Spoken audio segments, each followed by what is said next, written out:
Hello everyone, welcome to my channel learning with me. आशा करती हूँ आप सभी अच्छे होंगे।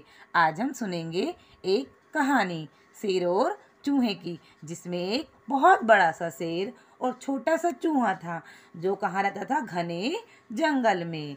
घने पेड़ के नीचे बैठा था एक शेर, थका हुआ था, झपकी आई वहीं सो गया शेर। इतने में क्या हुआ पता है आपको? एक छोटा सा चूहा बिल से निकल के आया। इधर को देखा उधर को देखा, शेर देख भरमाया। चूहा बोला, आहा, शेर महाराज जी तो सो रहे हैं, अब मैं इनकी पीठ पर बैठ सकता हूँ।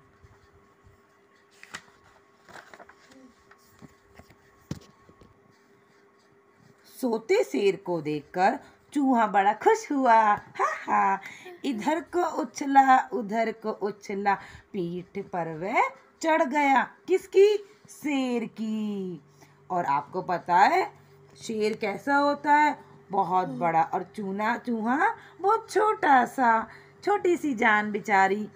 चढ़कर शेर की पीठ पर लगा उछलने चूहा, कभी पीठ पर कभी पूंछ पर, कान में घुसता चूहा। इतने में क्या हुआ पता है बच्चों आपको? इस उछल कूद से भैया खुल गई शेर की नींद। गुस्से से आंखें लाल हुई, क्यों खोली मेरी नींद। हाथ बढ़ाया, पकड़ लिया चूहे को उसने, जकड़ लिया। कभी न छोड़ूंगा तुझको, तंग किया तूने मुझको। चूहा बोला, चू चू चू, कभी आपके काम आऊंगा, किसी बड़ी मुसीबत से मैं ही आपको बचाऊंगा। चू चू चू, देख तड़प चूहे की भैया, शेर ने चूहे को छोड़ दिया। बिल में भागा चूहा सरपट, शेर ने अपनी डगर लिया। फिर एक दिन आया, क्या हुआ जंगल में? किसी शिकारी ने फैलाया जाल, जंगल में एक बड़ा सा जाल। दिन पता है क्या हुआ?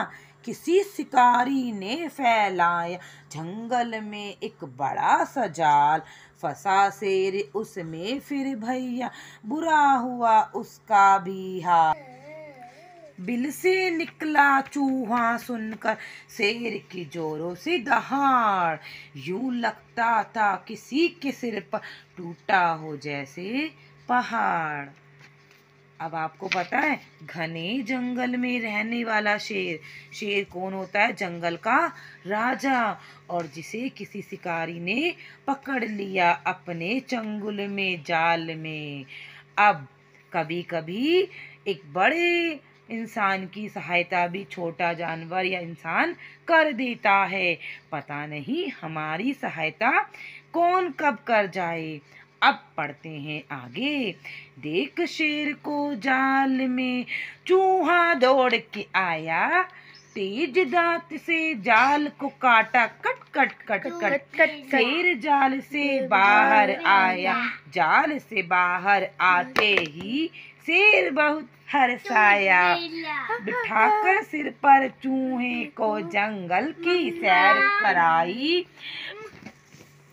अब तो बच्चों चूहा और शेर बन गए पक्के दोस्त, बन गए पक्के दोस्त, बन गए पक्के दोस्त।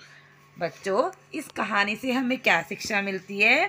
कि अगर हम कभी किसी की सहायता करें तो वो कभी ना कभी किसी रूप में हमारी सहायता करने अवश्य आता है।